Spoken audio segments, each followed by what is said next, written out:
Good morning, good afternoon, good evening from wherever you're tuning in. This is Qualitative Research Connect, your family, and it's actually a pleasure to have you here. Thank you for taking your time to join us for this very important webinar, which deals with applied qualitative data analysis. And this is a very important topic. And our facilitator is our own Dr. Safari Wa-Mbaleka. I'll just say a few words about him. He is a seasoned academician, a seasoned scholar, a seasoned professor, a seasoned administrator, and a seasoned leader. And for those of you who know him, he has contributed a lot, especially in the field of qualitative research. And today, he will help us and guide us into understanding more about qualitative data analysis, which is unique in itself. So, Dr. Safari, thank you for helping us and guiding us into this study, because I want to see it as a study just for us to know. Feel free to write your questions on the chat. I'll be very happy. My name is Christian Ikoto. I'll be happy to facilitate the questions and answers. So we give the time now to Dr. Safari to help us understand better what is applied qualitative data analysis. We are all ears. Dr. Safari. Thank you very much, Dr. Koto. I have just made you the host so that you can control the noise. And please, ladies and gentlemen, just don't unmute yourself when you log in. You're already muted, so that we can have a good conversation. Thank you so much for coming back, and good morning, good evening, good afternoon. We have all different time zones that are covered here. It is always an exciting moment for me to talk about qualitative research. Anybody who has met me, they know how I just get excited and I lose track of time, but I will make sure that we don't go beyond time, because I know time is very special and some of you are going to sleep soon, so I cannot keep you too long. Today, I'm going to continue the conversation we have been having since we started 2025. We started with a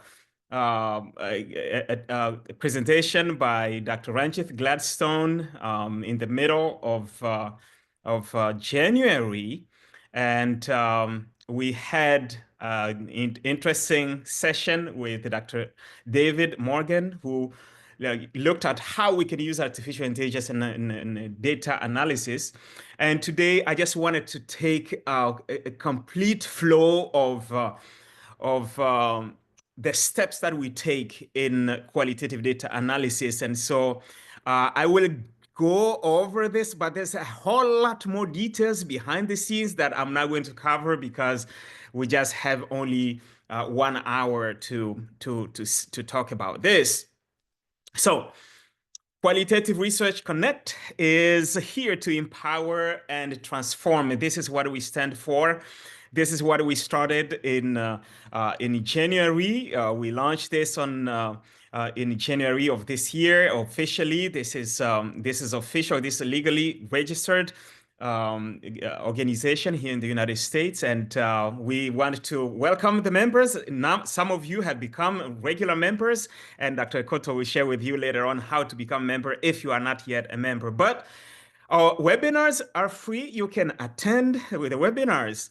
Today, we're talking about applied qualitative data analysis. This is something I've been working on for over several years. Some of you have come across this in some of my books, and I keep just refining, retuning this, just improving it, making it as clear as possible, because you see, there's a lot of progress that has been made. There is an increasing acceptance of qualitative research around the world.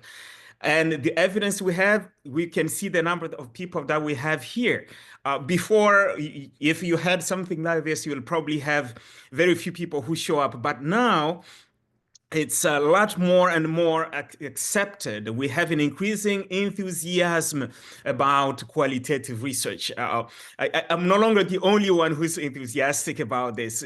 It's a well-established, we have well-established qualitative research designs, not QLRC, and we have well-established qualitative research data collection methods. Most people now know case study, phenomenology, ethnography, grounded theory, and all these things, and how to collect data through interviews, focus group discussions, and all these other different things. So that is kind of well established in most parts of the world. There's an increasing number of open access resources.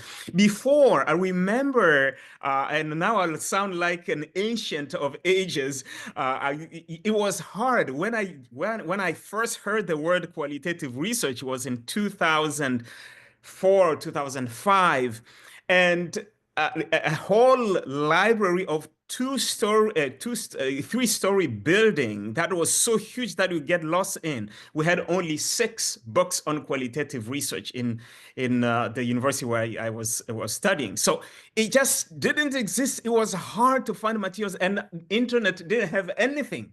The internet didn't have anything, but today we have so many open access resources, journals, we have videos, YouTube videos, we have books. In fact, if you go to our website, QLR Connect, and you go to resources, you'll find that we have free books. We have journals there that you can click on. We have videos. In fact, even this session that we have right now, we are going to upload it there where you see videos.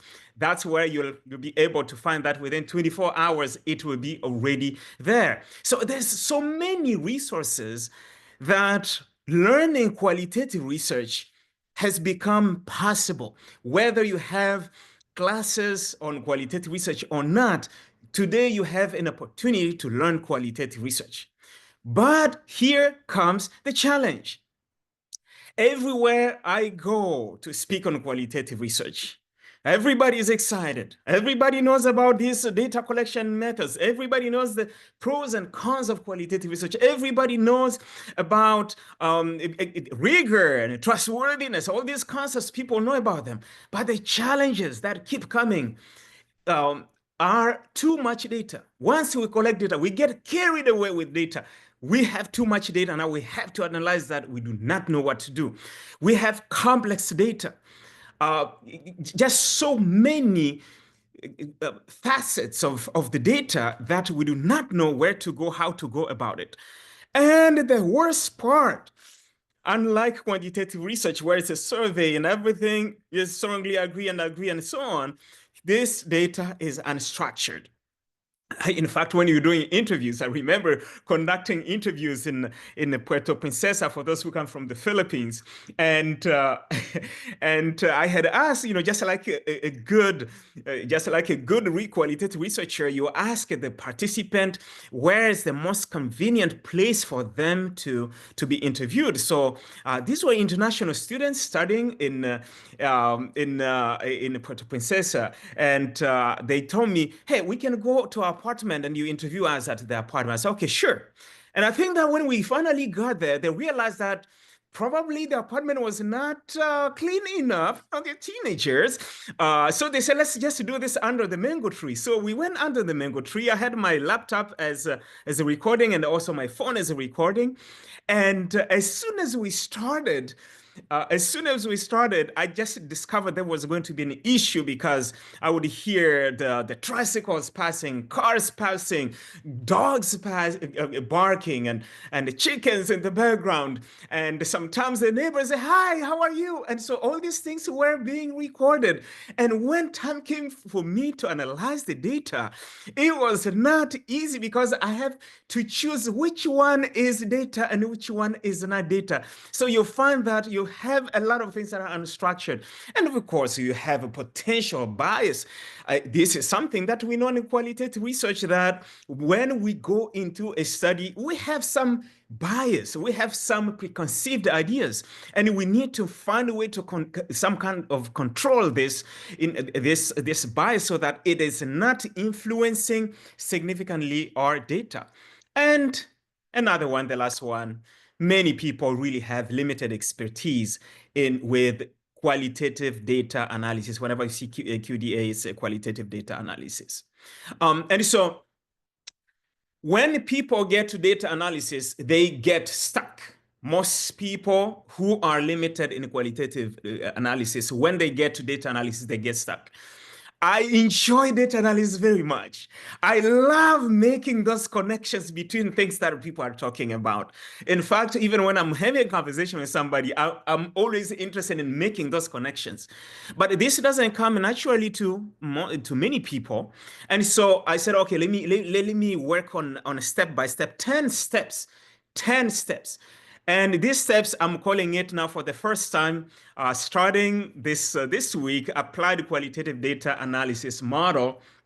And I know that I will continue refining this, and I'm going to share with you where you can get the information about that. So this model is based on the fact that we need, when we approach qualitative data analysis, we need to approach it from a qualitative thinking. We do not go into data analysis thinking that, okay, I'm going to find the frequencies and the means and the averages and minimum and maximum like we do in quantitative research. This is one of the things that I see many people struggling with. They want to go into it as frequencies. Do you know that many dissertations that use qualitative research? In fact, I have a student right now who's defending at the end of this month, a doctoral student who did just a phenomenal job mixing ethnography, phenomenology, and case study in one dissertation. Amazing job. I've never seen anything like that. And she does not have a single percentage or number of people who said this. No, nothing. Nothing. And yet she's using 3 designs. So she approached it completely from qualitative thinking, looking at themes, looking at patterns, looking at things that are coming up without referring to numbers. So we need to let go of this urge of trying to make everything into numbers. It is not all numbers. We need to have structured thinking for unstructured data. I know that some of my some experts in qualitative research, they think that we should always go in an unstructured way, but I firmly believe that if the data is structured, my job as qualitative researcher is to structure that data. I believe that we need to have practical process, because if it is practical, then other people can learn about that. I remember asking somebody to read this, and the person said, "Oh, this is so well written that it's so easy. Even undergraduate students can understand what is happening." I said, "Exactly my point. I want people to be able to follow that without struggling." And I'll do this in 10 steps. I just made sure that it was 10 and not 11, not 9. For some reason, we like 10. So here comes the first one. Well, let's go to the next 10 steps. The first one is to prepare and organize your data, or preparing and organizing your data. I should have changed something there. The first thing that you want to do is to name the data. My goodness, what is happening here? Naming the data, not the date, naming of data and folders. I apologize for all these things that are happening here. I must have been sleeping when I said that. And, in qualitative research, we acknowledge our weaknesses, and that is obviously something that happened here. We need to name our data effectively, because when you are collecting your data, you may have interviews, you may have focus group discussions, you may have individual interviews, you may have observations, you may have documents, you may have pictures, you may have videos, you may have artifacts, you may have drawings, you may have all kinds of things. You need to find a way to name them so that when you are analyzing your data and you're referring to your data, it is easy to know what you are referring to. So in my case, for example, I may say interview number 1, interview number 2, number 3, number 4, and I may have a folder that is for interviews, or in that case, I will call them probably transcripts or interviews. It's up to me. And I'll have a folder for observation notes. I'll have a folder for documents. And maybe within documents, I have different types of documents. Within documents, I may have the literature if I'm doing grounded theory. I may have within documents, I may have a subfolder for lesson plans. I may have something else, but it has to be so well structured before I even analyze the data, because organizing this will help me to find the information that I need. Because if you have massive data, it will be hard for you to find that. And later on, you'll find that, in the interview by Dr. Ekoto, he said this and this. And when Dr. Ekoto reads that, I said, I did not do that when you do your member check. I didn't do that. That was, I didn't say that. It wasn't me. That was somebody else, because you were not able to create an organization, a well-organized way of naming your data. And so take time to name this. And the other thing that you wanted to do is to create a table that shows interview number 1. Who was that? Maybe it was a faculty who teaches in the mathematics department, who has been teaching for 10 years and has a PhD in this area. So you have that table. So when you're writing your report later on, or even when you're reading and analyzing your data, you say, oh, now that makes sense. Why he would say this, because he's a mathematician. Or that makes sense because of this or that, because you have that information in a table. You need to be accurate. You need to make sure that you're accurate in your analysis. You need to make sure that you completely analyze the data. You don't analyze a mistake that novice qualitative researchers make. Commonly, one of them is to collect all this data from different sources, because we are driven by triangulation. But when it comes to analyzing the data, they analyze data for only interviews. Everything else is left out. I have seen this over and over again. We want to make sure that we analyze the data completely. The second step is to complete your first reading of the data. What you do here is to read 1 or 2 transcripts. And here I always refer to interviews as the first one to code, if you did interviews, of course. I know that you can do qualitative research without interviews if you're doing just simply documentary research. But in general, we expect you to do interviews. And the interviews provide the best, the most data, the richest data that you can find out there. So what you do here, you read 1 or 2 transcripts of the interviews. This is to help you to get a general feel of the data that you have. And the best way to approach this is to do this, to start coding when you are, to start transcribing immediately after your interview. Within the same week, I would say within the same week after the interview, you should transcribe that so the data is still fresh. Then you start looking into some big ideas, some big emerging big ideas. You just write them down, notes for yourself, because trust me, as you listen or you transcribe, you'll start seeing things popping up here and there that are directly related to your research questions. So write them down. They don't have to be in any order at this time. Then at that point, you start developing your coding scheme. That is step number 3. By default, we use the inductive coding. You have heard from the previous sessions, webinars, that you can do inductive coding or deductive coding. Simply put, in inductive coding, we go from the data and build up the codes from there to the categories, to the themes. While in deductive coding, you create your codes just because you know the study, you create them ahead of time, just like what you do in quantitative research, and then you apply that to your data. Well, by default, in qualitative research, we say that it's an emerging design. So I always believe that we need to start by inductive coding. You can always do deductive later on, but I want to be able to talk about it today because we have limited time. Then code 1 to 2 manuscripts.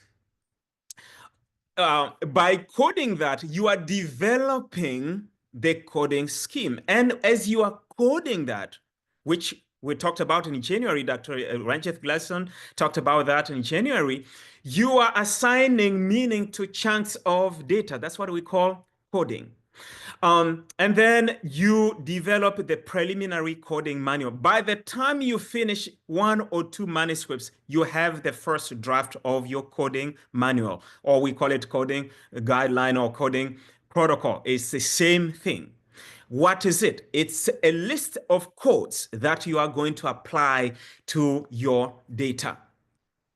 So from there, you go to coding all your data. As you code your data, you'll find yourself refining your codes. You find yourself, you'll code now everything from all the different sources, not just the interviews. You'll code your interviews. You'll code, transcribe the interviews, of course.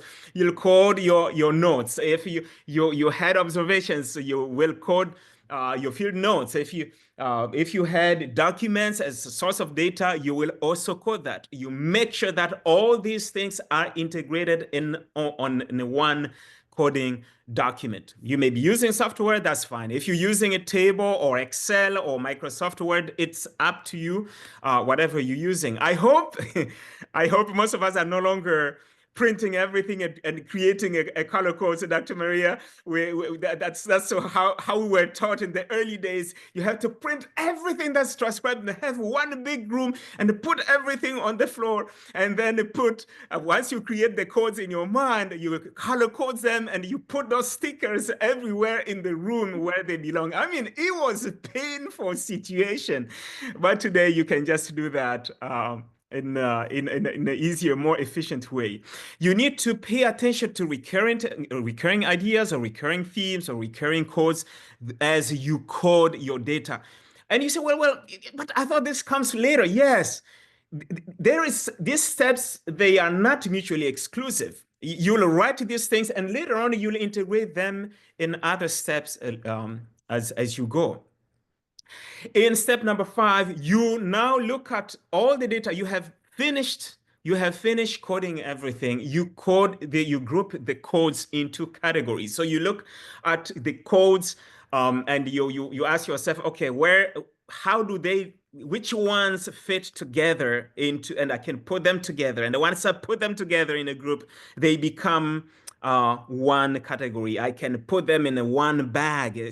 I had a colleague who said, "No, think about them as bags." So you put different codes into one bag. My recommendation is to have 2 to 5 codes per category. When you have 20 codes in one category, something is not right there.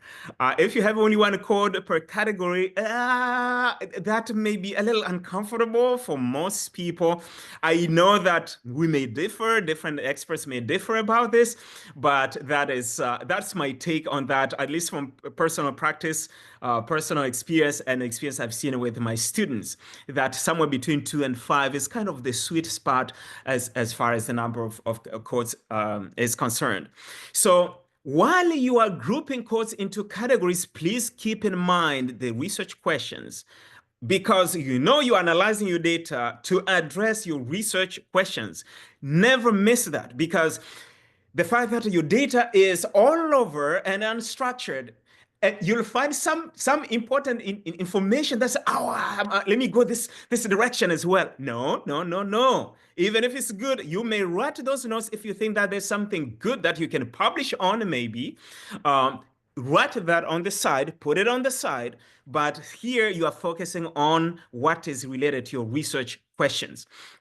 Codes with shared meaning and property are put together, and you need to name the categories properly. This was already covered in January by Dr. Gladstone. So I'm now I didn't even prepare the illustrations. That's the reason why we start with that one.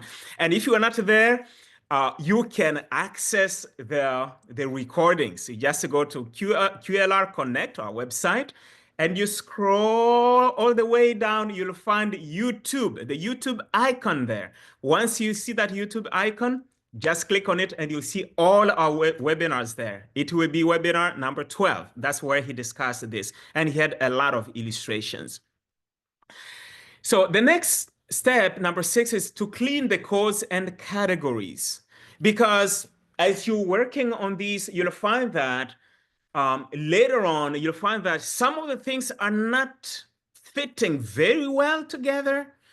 Maybe you have a code that you have put in a category that you feel it belongs in another category. Now that you have all the categories and all the codes together, in my case, how I do it, I always create a table. The one column is for the codes, and then I create the categories. So I align the codes with the category, and then the other one will be the themes. So it's clearly there, the categories, the codes where they fit within the categories, and the categories where they fit within a theme. So this is the time where you go back to the whole picture and say, okay, does this really fit here? Or sometimes you discover that, wait a minute, this is not a code. This is not a small unit. This is a much bigger unit. I need to elevate that into a category and then see what other things are underneath. Or it may be something that you thought it was a category. This has happened to me a number of times. Initially, I thought it was a category, but only to discover that it's not enough codes. These codes that I have there, either they are meaningless or I could fit them into other categories. So now you're looking at the whole picture, you're moving things around to make sure that you captured things in the right place and the right things. Here, you may reject irrelevant codes. Because once you have put everything in categories, you may discover that, wait, this code doesn't really belong anywhere here. So you may find yourself renaming, merging overlapping codes, or adding missing codes. You discover that this is a big idea, but I have only one code here. Let me go back to my data and find out if there is something else that came up. And of course, because you are very familiar with your data, you can remember some of those interviews. Okay, let me go to such and such interview because I think this person talked about this and that. Or if you're using an advanced software, you may remember a word that was used and you can just go there and search. And it will find that very, very fast, that specific word. And this is what I was talking about. You can split large codes at this point. You can realign some codes, move them to the most appropriate categories. And at this point, you want to ensure that you have data that support each code and each category. You do not just create codes from well, of course, if you did deductive coding, that's the weakness of deductive coding. You will just come up with the codes because you know the literature and everything. But if you did inductive coding, guess what? Every single code you have there must have connection to your data. You should be, if somebody says, show me where this code is connected to data, you should be able to find that in the data somewhere on one of the documents on that you have. If you cannot trace that back to your data, something may be wrong. Maybe you coded just based on your bias, not necessarily based on the data. The next step is to group categories into themes. Here, in most studies, this is the highest level of abstraction because we go from codes to categories and then themes. There's nothing beyond themes, except if you're doing grounded theory. In a grounded theory, now you come up with the theory itself, which is beyond the themes, or there's a phenomenology. You can go to the essence. When you write the essence of the phenomenon, that is beyond the themes. But other than these two, as far as I can remember, themes are the highest levels of abstraction. You make sure there's no category left behind, and you make sure that you align the themes with the research questions, because if you have finished all your data analysis and there is a research question that is not addressed, that means you are not done with your data analysis. Step number 8, organize data into visual display. You can use quotes, you can use tables, you can use figures, you can use pictures, you can use outlines. These are all different ways you can visually represent your data. Now you have synthesized everything so that if you are told you have 5 minutes to talk about your study, you just go to that visual presentation. Make sure the presentation of these visuals is logical. It is self-explanatory. If you send this by email to somebody, they will immediately see what is happening. The last step, this is where I recommend that we should conduct the member check or peer review, or you can do both of them. The member check, we know that you return your data analysis and interpretation to the participants. Peer review, you just give that to experts on your topic or experts in qualitative research to give you feedback. So what do? You send the summary and interpretation of the analysis. You ask them, the participants, to give you feedback, or colleagues and friends to give you a review of feedback. And you implement the recommendations of what they gave. And it is important for you to report that there was a member check. And from the member check, these are the major recommendations that were made. And these are the changes that happened as a result of the member check or the peer review. So that you don't just say, okay, I did a member check. What happened? How many people were involved in that? Did you ask all of them? In my case, a study that I just completed last year, it was so massive. I had 45 people who participated because it was a grounded theory, my first ever. I selected specific people who had more knowledge and more expertise on my topic than others. And so those are the ones I selected for member check because I knew that they would be the ones to give me the most important information. Number 10, write your final report. Here you align the report with the themes supported by categories and codes.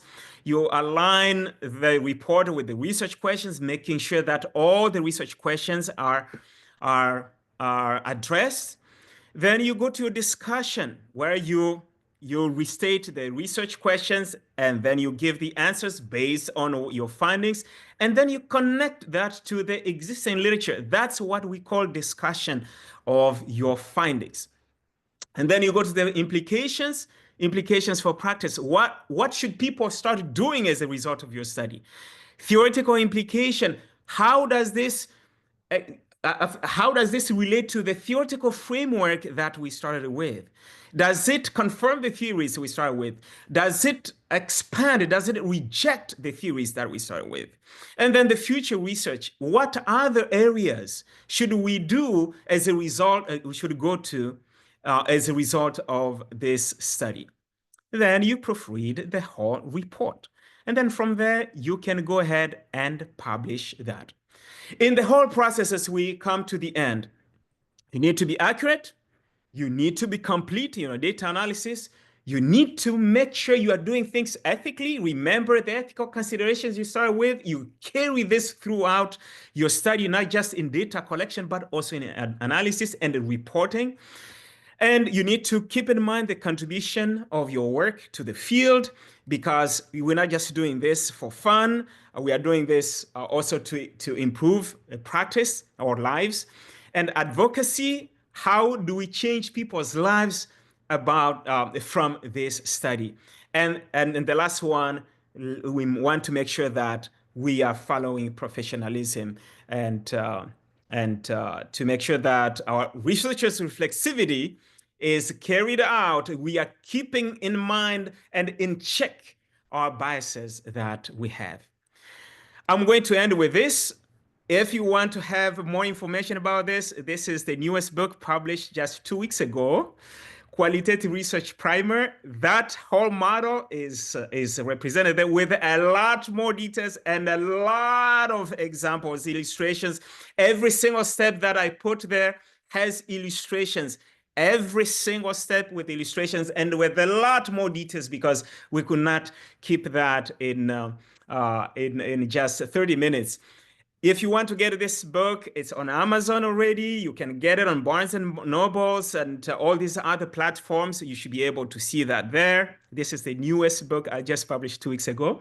And for those who are in the Philippines, you can actually get the hard copy there. If you don't have access to buying it on Amazon, just email me, or those who are on the Messenger, you can send me a message on Messenger, and it will be available starting, I believe, March 21, 22. That's when the books will be ready for purchase in the Philippines. So with this, this is just a quick overview. This is a comprehensive book. That's the outline there, from fundamentals of qualitative research all the way to publishing qualitative research in chapter 15. Chapter 16, what I did, I made sure that I addressed all the questions people have ever asked me.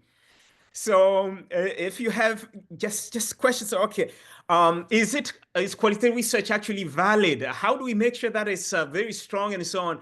All those questions are addressed in chapter 16. And then before that, you have all these things. And again, there are so many illustrations. Every single step has illustrations that you follow, that will make it so simple, so practical for people to follow. It is very clear. It is very practical. So you have nothing to worry about with so many illustrations to follow. With this, I want to thank you, and please watch out for the recording. It's in qlrconnect.com, and you will just go scroll down there to get the recording. You can get it from our Facebook group or our YouTube. Within 24 hours, it will be there. And if you haven't subscribed, please go to subscribe so that you can receive our updates that we send regularly. So you'll be the first one to know what is happening. Thank you so much for your attention. Back to you, Dr. Koto. Thank you, Dr. Safari. That was a handful indeed. And as I was listening to you, I said, that's a book, that's a book, that's a book. And I'm glad to see that we have this book. I'm definitely getting a copy of that book. Now, friends, we have a few minutes to interact with the facilitator. I know that there's many questions, and of course, some questions are already answered in the book, but we would like to entertain a few questions. I'll ask the first one, but then please write on the chat any questions that comes to your mind. There is no not unimportant question. Every question is important, and we can get a lot of insights from your questions. So my first question, as we wait for your questions, dear members, is this. Dr. Safari, of course, thank you for your presentation and thank you for the new book. A privilege to be among the first to see it. Now, if I understand very well, qualitative research is essentially, or let me put it this way, the essence of qualitative research is meaning making. That we are making meaning out of. Yes. So in the entire process of qualitative research from A to Z, where would you rank data analysis in terms of making meaning in that process? How do you rank it yourself? Making meaning is the whole thing from the beginning, actually from data collection, all the way to completing your report. It's all about making meaning. Sometimes, and this has happened to me, and I've heard this from colleagues and my students themselves, you are sleeping. And because you have been so much involved in your study, an idea comes to me and says, oh, now I see a connection between this and that. And you'll just find yourself standing up from your bed and writing that meaning, that connection, because it goes throughout the process. As we analyze data, as we collect data, as you were interviewing people, we say, okay, now that makes sense. I started with this theory in my theoretical framework. Okay, that connects directly to that part of the theory. When you are listening, when you're transcribing, things will pop up. We have to be ready to create meaning of what we are reading, what we are hearing, because it goes throughout the process. But on a much bigger, a higher level, I would say this is the highest level of meaning making is the data interpretation. Because in the data interpretation, we are trying to address the research questions at the highest level. What does this mean? But when you go to transcendental phenomenology, I think if you ask a transcendental phenomenologist, they will tell you the meaning making is writing the essence of the phenomenon, which is the highest abstraction of your data. And the essence, when you write the essence of phenomenological study, it's right. It can be one sentence, it can be one paragraph that this is what it means to be, for example, a single mother who's a teenager. What does it mean in 1, 2, 3 sentences? That is the essence. And so they will tell you that is the meaning making. So I think we'll say there are different levels of meaning making. One, we do it throughout the study. At the highest level in most studies, it will be the data interpretation if we have to pinpoint one specific spot. But in the specific designs, it may be this specific point, like transcendental phenomenology is the essence. In the grounded theory, it's the actual theory. That is what I will call the highest level of meaning making. Thank you, Dr. Safari. That settles it for me, and I love that. I love to understand that meaning making is the entire process. You come into qualitative research as it's a mindset. It's everywhere. You do it at every step. There's a question here and a few more questions. One of them, the first is, please, Dr. Safari, explain the qualitative data analysis using the NVivo software. Okay. That question is, I'm going to address it at a higher level because not everybody uses NVivo. And NVivo is a software to analyze data, qualitative data, and it's very popular. It's supposed to be very powerful. Personally, I have not used it because I go with something that's much more practical, easy to understand, easy to use. And when I give trainings to people, they can easily understand that. I've been involved heavily in qualitative research since 2014. And until now, I haven't met somebody who said, I learned NVivo on my own. I haven't. Or I learned it in 2 hours and then I started immediately using it. I have not seen that. Usually you have to go through rigorous training for that. And so for me, I personally believe that I should spend that time in understanding qualitative research better and use a software that is easy to use. So I use Hyper Research. Many of my students have used it, learned it on their own and use it very, very well. NVivo, yes, it's powerful, but we need to understand that it's not easy to learn. And it's one of the most expensive ones. And so people who are not sponsored, who don't have funds, like the institution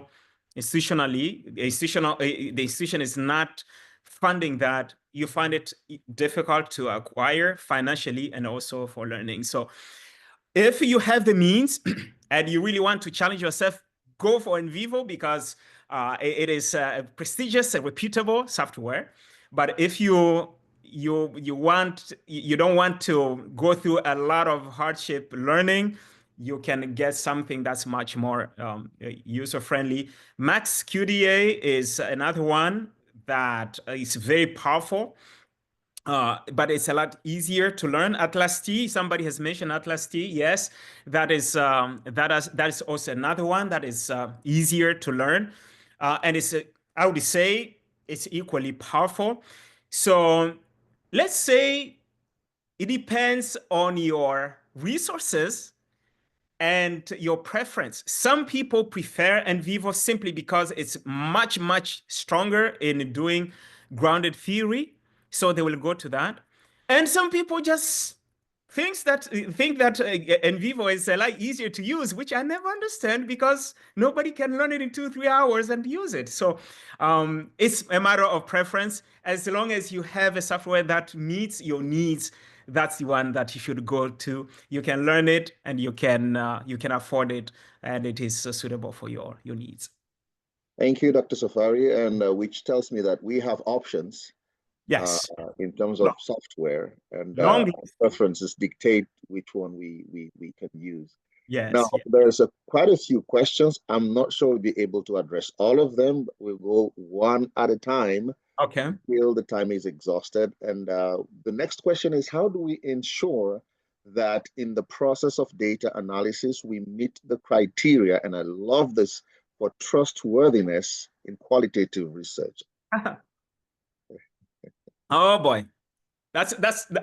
We can just talk about that until the end. The good news is that my book has a chapter on trustworthiness, one whole chapter on trustworthiness. So this person, I encourage you to get a copy of that. I think one of the things I would want to see in to establish trustworthiness of qualitative data analysis, number one, accuracy. Number two, completeness, to make sure that we have brought in all the different voices, different perspectives from the different data sources. Number three, we have what we call discrepant case analysis. Many of you have heard that word. It means we do not report only things that agree with us, with our preconceptions. You'll find that when you're interviewing, somebody will tell you something that's just shocking. So like, it doesn't make sense at all. In quantitative research, we call it outlier. And in quantitative research, we kick that out because this is disturbing us. In qualitative research, we report that there is this person, participant number 10 stated, in my case, I actually put the actual direct quote so that it is clearly presented. And then I discussed that this does not fit with the interpretation of the rest of this study. And here is why it is not correct. I did this in my recent dissertation. I had a lot of discrepant cases because it was a massive study, just massive. It was giving me a headache.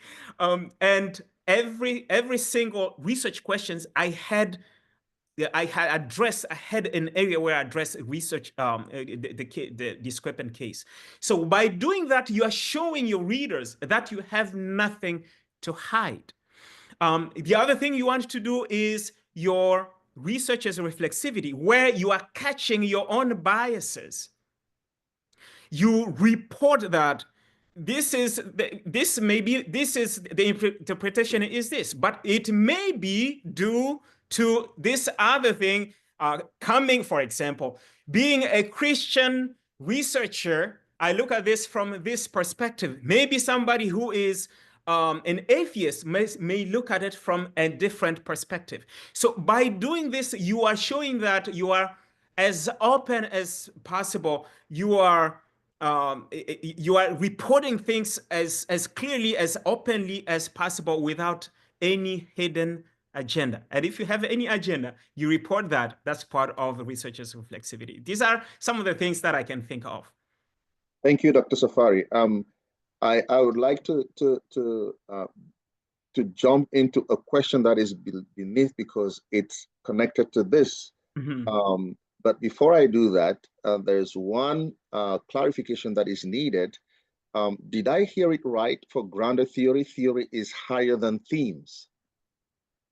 Yes, that's correct. That's correct. Because in the grounded theory, in the end, you're going to have the core category. That's what is called. Although I prefer core theme because category or theme is a lot higher. So when you establish, if you said you did grounded theory, somebody will ask you, so what is your theory?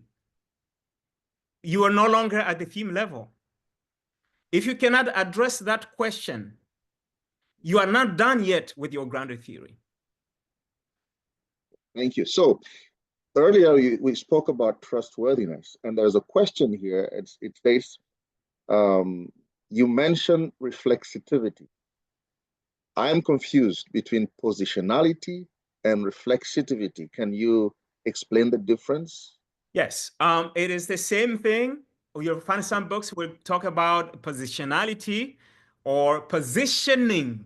You'll hear that same thing. You'll come across that in the books or researchers reflexivity. I personally prefer reflexivity. For some reason, I don't know why, but I always prefer reflexivity. So reflexivity, researchers reflexivity or researchers positioning, or researchers positionality. Some will approach positionality, and I've started seeing this in quantitative research as well, as kind of philosophical stand that they stand for. This is my perspective on things.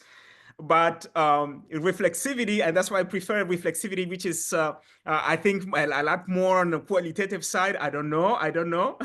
That you describe your bias that may affect your study. You describe your past experiences that may have bearing on your study, your training, your belief system.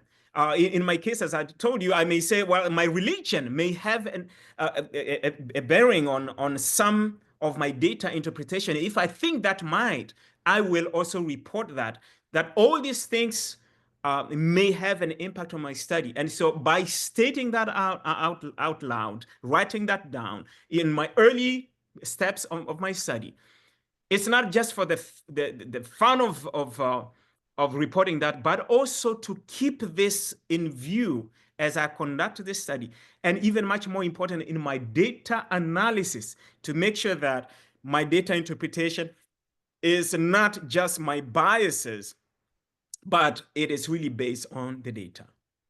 So, am I safe saying, Dr. Safari, that a good reflexivity statement strengthens trustworthiness? Yes, reflexivity is one of the criteria for trustworthiness. And this in the chapter on trustworthiness in my book, you'll find researchers' reflexivity there. The next question is about AI. So, as I have seen in your your presentation on qualitative data analysis, okay, let me read the question again. Thank you, Dr. Safari, for your presentation.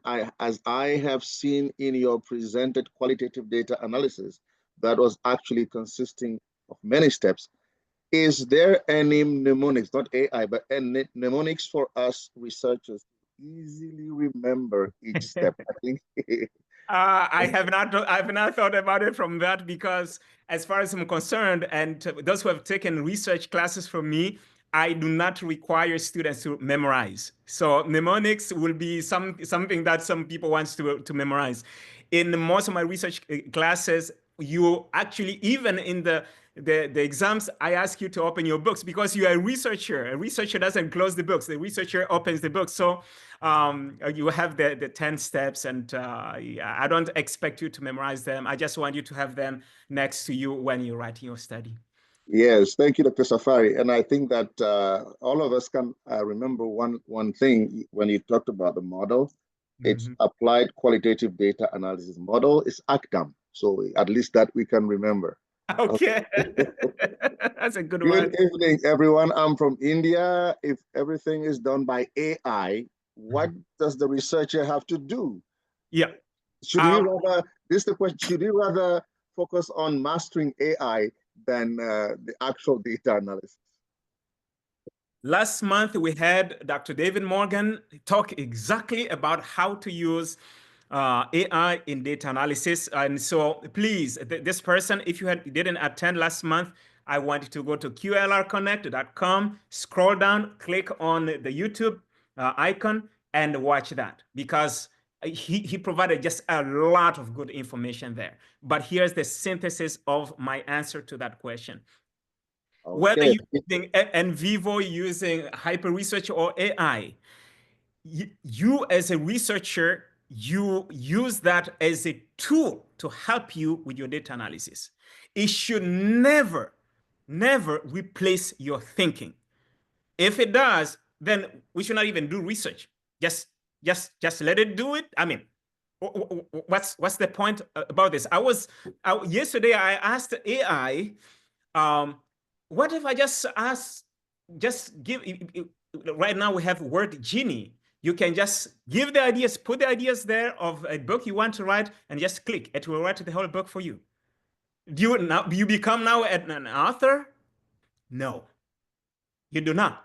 That's AI that wrote that. In fact, no matter how accurate it is, it doesn't make you an author. So let's do our work. Use AI as a tool to help our thinking. It should never replace our thinking, no matter how good it is. It should help to enhance our thinking and our work, but it should not replace us. So AI should help HI, AI should help HI. Artificial intelligence should help human intelligence, but That's not a good one. replace it. Okay.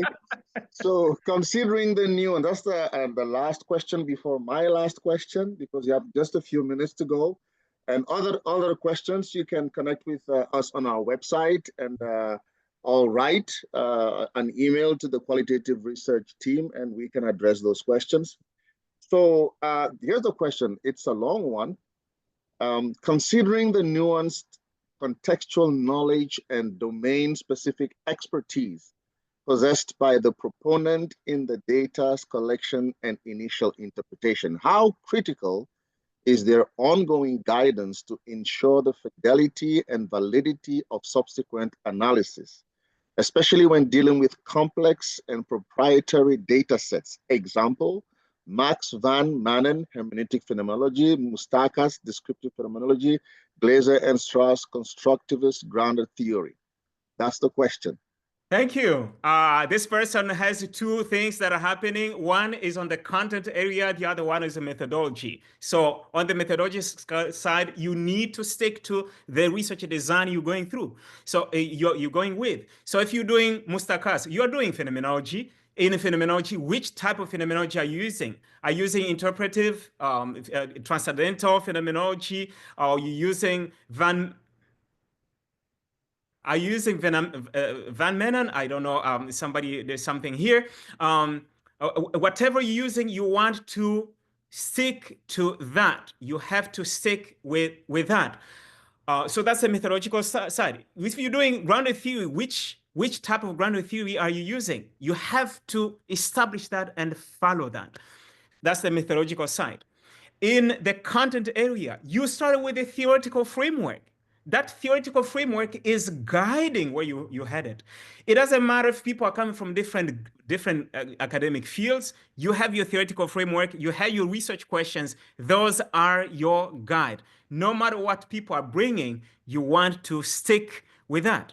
It is true. The last thing I want to mention on that, it is true that, let's say you are in education and you're doing a study that is going to involve people from business and political science. They may bring some insights from their fields that are not in education, but they are relevant to your study. You need to include that because it is relevant to the study, but it has to be directly related to your research questions. You don't just bring things in simply because, oh, it sounds good. Oh, now I'm going to sound smart. No, it has to be directly related to your theoretical framework, to your research questions. Thank you, Dr. Safari. Almost done. I have many questions, but this simple one. You make qualitative research, and especially today, qualitative data analysis, so exciting. So I don't know if all of us can get to that point. Is it something that is learned, or is there some people who just can't get to that level? I'm optimistic that we get, we get at different levels, but all of us can grow and can get excited about that. And this comes with practice. So you don't just do one study and stop. You just keep doing it and doing it over and over and over. As you do more and more quality research, you will find yourself getting excited. And the excitement starts with interviews. That's why I can never do qualitative study without interviews, because it's just hearing the stories from people and how they connect directly to my research questions and the theoretical framework. It just gets me excited that I cannot stop and go into data analysis.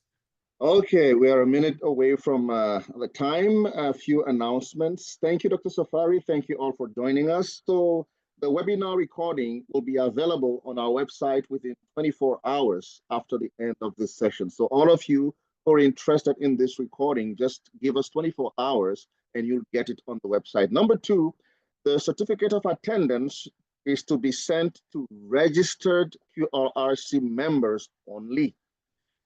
All you need is a screenshot. So before you leave, make sure you get a screenshot of with your picture and your name. And that's why we need to see your complete name on the screenshot and your picture.